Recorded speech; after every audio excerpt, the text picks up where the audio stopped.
میں جیسے مثال کے طور پہ بہت سارے لوگ کہتے تھے کہ وہ اکیلے اتنا کام نہیں کر سکتے، یہ بالکل ایسی مغالطے والی باتیں ہیں، اور ان کی کردار کشی کے حوالے سے مجھے یاد ہے کہ جب وہ چیف ایگزیکٹو آفس میں بیٹھا کرتے تھے، مشرف صاحب کے مشیر بھی بنے تھے، تو میں ان کے پاس جاتا تھا، اچھا شاہ وہاں صاحب پر میں آپ کی ملاقات، میں قطع ان کے کلام کام کرنے کا آپ کو طریقہ ایک منٹ ذرا مجھے بتا دیجیے گا، آپ ڈاکٹر قدیر صاحب کے ساتھ اس وقت انگیج ہوئے جب ان تک پہنچنا ایک، میں سمجھتا ہوں کہ وہ ایک ایسے ایک ماورائی کردار بنے ہوئے تھے پاکستان کے کہ صرف لوگوں نے ان کا نام سنا ہوا تھا، ان تک پہنچنا، کوہوٹا میں پہنچنا یا ان کے ساتھ بالمشافہ بیٹھنا، آپ نے تو ان کے ساتھ بہت وقت گزارا، اور کس لحاظ سے وقت گزارا ہے اس کو ہم فولڈ کریں گے ہمیں اگلی نشستوں میں بھی۔ کیسے پہنچے آپ ڈاکٹر قدیر تک؟ میں آپ کو پہلا ایک واقعہ نہ جرنلسٹ جو ہم سناؤں سے ہے وہ، جس کو آپ نے کٹ کر کے دوسری طرف سوال کر نہیں دیا؟ یہ تو ذرا پہلے بتائیں، پہلے یہ بتاؤں؟ یہ پہلے تو بتا جو دیں، پہلے لوگ سننا چاہتے ہیں چلیں واقعہ، آپ وہ پہلے آپ ان چوائس کی کر لیں، شخصیت آپ کا، چوائس کر لیں، آپ ان کی شخصیت کا وہ پہلو جو ہے چلیں وہ چلیں حذف آپ، کیوں کرنا چاہتے نہیں آپ ہیں؟ کریں، مشرف صاحب کا نام لیا اس لیے؟ نہیں مشرف صاحب کا وہ اچھا، چھوڑیں سر، مشرف صاحب کو میں ہم جب نے ان کیا کے کرنا ہے، بات وہاں کر لیتے ہیں آفس مشرف میں کی بھی، ہاں جب جی، آفس میں میں نے ان کو کام کرتے ہوئے دیکھا ہے، اچھا اور ان کی وہ خوبی جو تھی، کبھی آپ سوال مجھ سے بھی کرتے ہیں کہ یا آپ اتنے کام کیسے کر ہاں لیتے ہیں، میں میں نے وہی، ڈاکٹر عبدالقدیر خان ابھی صاحب سے بہت یہ سارے سیکھا، پہلو تو آپ کے رہ گئے ہیں بتانے والے یہاں وہ میں نے پہ، ڈاکٹر ابھی آپ قدیر کے خان صاحب جنات سے رہتے ہیں، یہ اشرف صاحب میں نے یہ دیکھا، اور میں نے اپنی زندگی میں اپنایا، اور میں کچھ بھی نہیں تھا، اللہ نے مجھے بڑا عطا کیا، وہ ایک محنت اور کام کرنے کی لگن اور کمٹمنٹ کا جو جنون تھا، وہ میں نے ڈاکٹر عبدالقدیر خان صاحب سے جو میں نے دیکھا بھی، اور ان کو باتیں کرتے ہوئے بھی میں نے دیکھا عملاً۔ میں چاہتا ہوں پہلے آپ کو وہ عملاً ان کا بتاؤں۔ میں جب ان کے سامنے میں بیٹھتا تھا، میں دیکھتا تھا ایک کان پر ان کے فون لگا ہوا ہے، دوسرے وہ اسٹینوں سے بات کر رہے ہیں، ایک ہاتھ سے ساتھ ساتھ لکھتے جا رہے ہیں، ساتھ مجھے ڈکٹیشن دیتے جا رہے ہیں، ایک آدمی ہے، اور وہ ایٹ اے ٹائم، ایک وقت میں، ایک لمحے میں اپنے ہائی لیول پر بھی بات کر رہے ہیں، سارے سٹاف سے بھی بات کر رہے ہیں، میرے ساتھ بھی بات کر رہے ہیں، ساتھ نیچے لکھتے بھی جا رہے ہیں، اتنی ڈائمینشنز۔ دوسری بات آپ کو مختصر سناتا ہوں کہ میں بیٹھا ہوا تھا، باقی بھی جتنے ایٹمی سائنسدان تھے ان کے گھر میں، تو جو ان کا ریسٹ ہاؤس تھا، وہاں پر کچھ جو بعد میں بڑے بڑے سفیر بھی بنے اور آزاد کشمیر کے صدر بھی بنے، وہ بھی وہاں پر موجود تھے۔ تو ان دنوں میں میری کتاب جو تھی ڈاکٹر عبدالقدیر خان کی، وہ آ چکی تھی، اچھا ٹھیک، اور آپ سمجھ لیں یہ 2001 کی بات ہے۔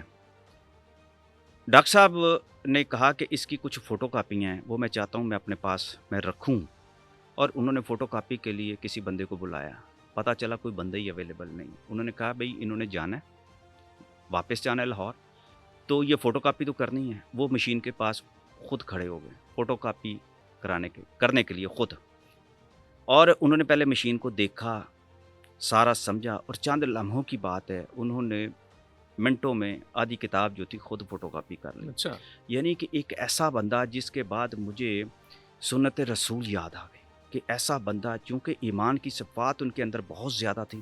ہاں نہیں یہ تو ڈاکٹر ان قدیر کے خان صاحب کالموں کے میں بھی وہ ہم نے اپنا دیکھا، کام جو ہے، وہ اپنا کام خود کرنے کو ترجیح دیا کرتے تھے، بلکہ اپنے جوتوں کے تسمے بھی وہ خود باندھا کرتے تھے، جوتے خود بھی پالش کر لیا کرتے تھے۔ وہ کہتے تھے کہ اللہ نے اگر عزتیں دی ہیں، اتنا مقام دیا ہے، تو اپنا کام خود کرنے میں کیا بندے کو حرج ہوتا ہے۔ اور ان کی شخصیت کے آپ نے کالم کی بات کی ہے، دوسری طرف جو سوال آپ نے کیا وہ بھی میں آپ کو بتاتا ہوں نا۔ کالم کی آپ نے بات کی، ایک دن میں سویا ہوا تھا، میری مسز نے مجھے فون دیا کہ ڈاکٹر صاحب کا فون ہے۔ یہ وہ حالات تھے جب جب وہ مشکل میں تھے، مشکلات میں گھر چکے تھے، اور میں نوائی وقت میں تھا، اور مجھے انہوں نے فون کیا کہ میرا دل چاہا کہ میں دھاڑے مار مار کے رہوں ان کی بات سن کر۔ آج بھی میں وہ بات کرتا ہوں، یہ قوم کو پتہ چلنا چاہیے، اتنا بڑا سائنسدان، اتنا بڑا انسان جس نے پورا پاکستان بچایا۔ آپ جتنی مرضی تنقید کر لیں، دلائل پر جب گفتگو کریں گے تو آپ کو پتہ چلے گا کہ ڈاکٹر قدیر خان نے وہ کام کیے ہیں۔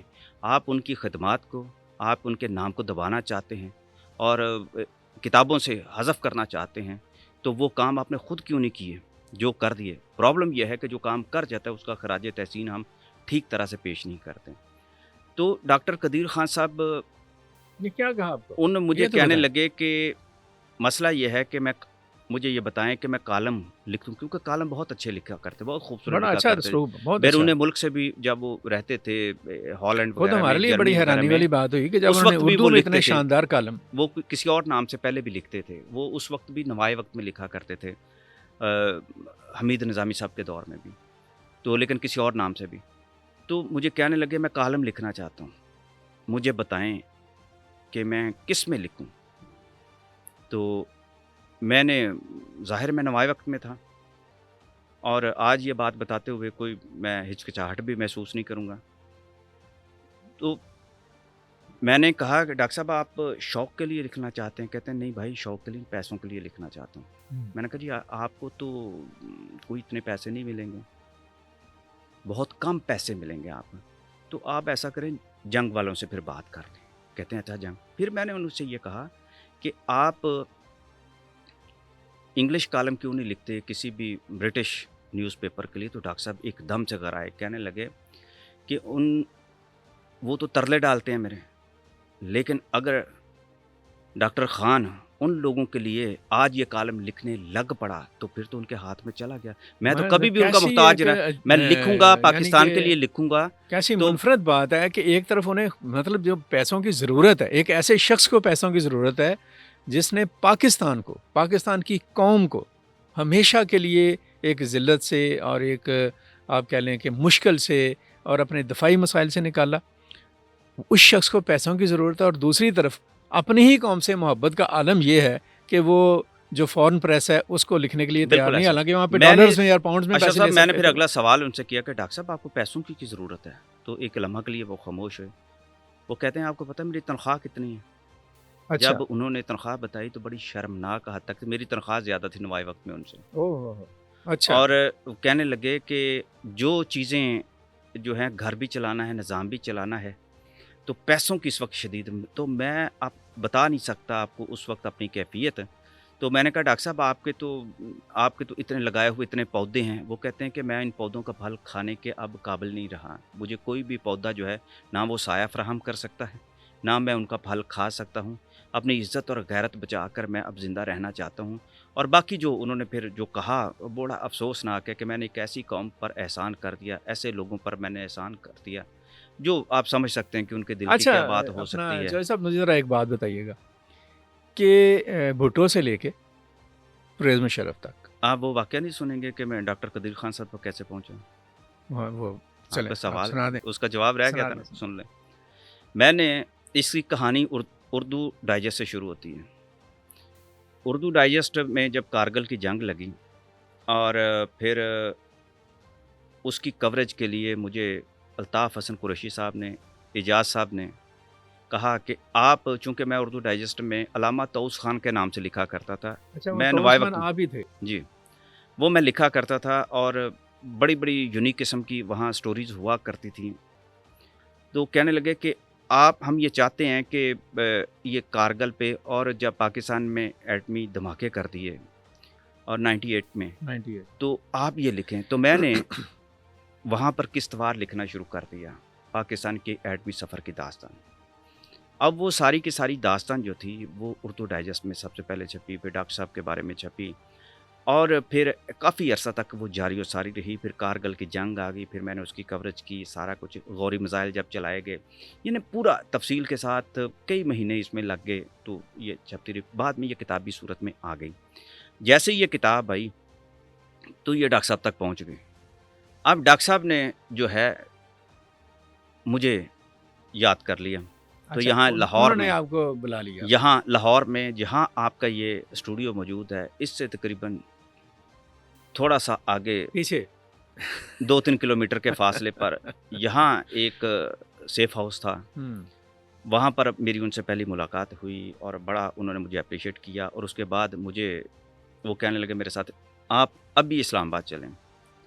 میں ان کے ساتھ پھر اسلام آباد گیا. اور جب وہ کتاب تھی اس میں کچھ ظاہر ہے ہم سنی سنائی باتیں بہت زیادہ تھیں اس میں، اور اس میں پھر میں نے کچھ اصلاح کی اور کچھ چیزوں کے اضافے کیے، ان ڈاکٹر کی صاحب جد و کی جہد نگرانی کی. اور رہنمائی اور وہ کتاب کی ساری پروف ریڈنگ ڈاکٹر قدیر خان صاحب نے پھر خود کی تھی. یہ میں سمجھتا ہوں میری خوش قسمتی ہے. وہ جو پروف ریڈنگ والی تھی نا، جہاں جہاں انہوں نے کی تھی وہ فوٹو کاپیاں انہوں نے کی تھیں کہ میں نے اس کتاب کو کیا اس کے اوپر لکھا. اصلاح تھی کچھ زبان ان کی بڑی زبردست تھی نہیں وہ جس تو طریقے سے تھی. تھے ہی صاحب زبان. اور اس وقت میں نے ایک بات واضح کر دی تھی کچھ کہ ڈاکٹر صاحب آپ نے یہ جو کچھ 2-3 چند چیزیں اس میں لکھی ہیں میں معذرت چاہتا ہوں میں نے یہ پبلش نہیں کر سکوں گا. تو ڈاکٹر صاحب کو بھی سمجھ آ گئی کہ وکری ٹائپ دا بندہ ہے. اور میں سمجھتا تھا اس میں میری ذمہ داری کا جو ہے صحافتی ذمہ داری میری یہ ہے کہ میں کچھ چیزوں سے گریز کروں کیونکہ اس میں میرے ملک کی سیکیورٹی کا مسئلہ تھا اور کچھ لوگوں کے بارے میں بھی ان کے تاثرات تھے. بہرحال میں نے ان چیزوں کو اپنی کتاب میں شامل نہیں کیا بلکہ وہ کتاب آج میں آپ کو میں بتا دیتا ہوں. بعد میں مشرف صاحب نے چونکہ میری انکوائری مارک کرتی تھی اچھا اور مجھے وہ سارا کچھ بھگتنا پڑا. ڈاکٹر قدیر صاحب سے ملاقاتیں جو آپ نے پوچھی بڑی لمبی ایک کہانی ہے. اچھا یہ اور وہ کہانی- کتاب سن لیں ہاں وہ کتاب میں نے جلا دی تھی. اوہو تو اس کا کوئی نہیں نہیں وہ میں نے جس کی پروف ریڈنگ ڈاکٹر صاحب نے کی تھی وہ میں نے جلا دی تھی. میں نے جلا دی تھی. میں آج آپ کو کھلے الفاظ میں کہوں کہ کل کو مجھ سے پوچھا جائے تو میں ابھی آپ کو بتا دوں کہ بھائی میں نے اس کا خاتمہ کر دیا تھا کہ میں کمزور انسان میں تیرے خط تیری تصویر تک جلا دوں. ہاں بلکہ اس زمانے میں ڈاکٹر صاحب کچھ بے احتیاطی کرتے تھے اور جس کی وجہ سے مشرف صاحب بھی ان سے ناراض ہوتے تھے. مثلاً ہم نے دیدہ ور پروگرام شروع کر دیا تھا. آپ کو یاد ہوگا وقت ٹی وی شروع ہوا تھا تو نظامی صاحب نے میری ذمہ داری لگائی, ارشاد عارف صاحب نے میری ذمہ داری لگائی اور ایک نوجوان پروڈیوسر تھا لڑکا تھا اور پھر اس کے اسکرپٹ بھی میں کرتا تھا. ڈاکٹر صاحب کچھ خطوں میں لکھ کر پہنچایا کرتے تھے جس پر میں نے پھر ان سے کہا کہ ڈاکٹر صاحب آپ جس سیٹ پر بیٹھے رہے ہیں اس کا تقاضا یہ ہے کہ آپ لکھ کر نہ بھیجیں. لیکن یہ ڈاکٹر صاحب کی بہت بڑی ایک ایسی عادت تھی جس سے میں ذاتی طور پر اختلاف کرتا ہوں. آپ خود بھی سمجھ سکتے ہیں کہ وہ بے باک بہت زیادہ تھے. ہاں نہیں وہ تو محفل میں بیٹھے ہوئے وہ کسی کو بخشتے نہیں تھے. نہ انہوں نے نواز شریف صاحب کو بخشا جو وہ کہہ دیتے تھے یا پھر مشرف صاحب کو. میں کہتا ہوں میں نے پھر ڈاکٹر صاحب کے ساتھ تھوڑی سی جب میں نے کتاب کا تیسرا ایڈیشن ہوا تو میں نے اس کتاب کے اوپر مشرف صاحب کی تصویر لگا دی ٹائٹل کے اوپر. تو ڈاکٹر صاحب کہنے لگے کہ مشرف صاحب کی تصویر آپ نے کیوں لگا دی. میں نے کہا ڈاکٹر صاحب میں یہ سمجھتا ہوں جب ان کی انکوائریاں شروع ہو گئیں اور کہا گیا کہ انہیں امریکہ کے حوالے کر دیا جائے تو میں نے کہا میں یہ سمجھتا ہوں کہ آپ جتنے بھی اختلافات کر لیں مشرف کے ساتھ ڈاکٹر صاحب انہوں نے آپ کو بچا لیا. ہاں یہ بھی ہے. اچھا یہ چیز کہنا پھر ڈاکٹر صاحب اور اس کے گواہ آج بھی زندہ ہیں جن کے ساتھ پھر ڈی بریفنگ میں بڑے مسائل ہوئے. باقی لوگوں کے ساتھ بھی ڈی بریفنگ میں سے ان کو گزرنا پڑا. بڑے بڑے نام اپنا زاہد صاحب جو حرمت کے ایڈیٹر تھے زاہد ملک صاحب اور احسن ظفر صاحب, اسی طرح اور جن لوگوں نے کتابیں لکھی ہوئی تھیں سب پر ڈی بریفنگ میں سے گزرنا پڑا انہیں. آپ کی کیسی ڈی بریفنگ ہوئی یہ بتائیں. میری الحمدللہ کہ ریکارڈ بھی گواہ ہے کہ میں نے گاجریں کھائی نہیں تھیں. اچھا میں نے کسی قسم کی گاجریں نہیں کھائی تھیں. اس لیے آپ سمجھ گئے ہیں. لہٰذا نہ میں نے اپنے قد سے بڑی چھلانگ لگائی تھی اور ایک لگ گئی تھی اور اس کو خدا نے بچا لیا. اگر کہتے ہیں تو وہ واقعہ سنا دیتا ہوں. ہے ذرا پتہ نہیں اس کا رزلٹ کیا نکلتا ہے. یہ آج ٹائم آپ کے پاس ہے. وہ کتاب ہم تو تیار ہیں. ایک صاحب جو تھے ڈاکٹر صاحب کے بڑے قریب تھے وہ کہنے لگے تمہاری کتاب جو ہے 9/11 ابھی ہوا تھا تازہ اور بڑا پروپیگنڈا شروع ہو گیا پاکستان کے خلاف اور میں تو پاکستان کے خلاف کو بات سن نہیں سکتا. اور اس کی وجہ یہ ہے میں آپ کو دوسری وجہ بھی اس کی بتاتا ہوں کہ میں نے پھر دہشت گرد بھارت جو کتاب لکھی تھی وہ کیوں لکھی تھی. اسی سے جڑی ہوئی بہت ساری باتیں. وہ جو دوست کہنے لگے کہ یہ کتاب جو ہے آپ کو پتہ پبلشرز کی بھی پھر بڑی مجبوریاں ہوتی ہیں کہ کتاب نکلے اور ہمارے یہاں پہ تو بے شمار. مجھے یہ کہا گیا مجھے نہیں پتا تھا اس دور میں بہت سارے لوگوں کا نہیں پتا تھا. میری حالت اس وقت وہ تھی اس ایک سادہ مزاج بندے والی کہ جس نے نہر پہ کھڑا ہوتا ہے اور نیچے ایک بچہ نہر میں ڈوب رہا ہوتا ہے اور اس کو کوئی دھکا دیتا ہے وہاں سے وہ بچے کو نکال کے لے لیتا ہے. ساری دنیا کہتی ہے واہ بھائی واہ تم نے ایک بچے کی جان بچا لی اور وہ کہتا ہے مجھے بتاؤ دھکا کس نے مارا تھا. اب میں کود تو پڑا تھا ہو گیا لیکن وہ کتاب اور ایک میرا خط دبئی میں ایک صاحب کو بھجوا دیا گیا. ویسے آپ کا میں معذرت کے ساتھ یہ جو آپ اتنی جسے کہہ لیں کہ بتا رہے ہیں نا دھکا کنے مارے ਇਹ ਕੰਮ ਨਾ ਕਰੋ ਤੁਸੀਂ,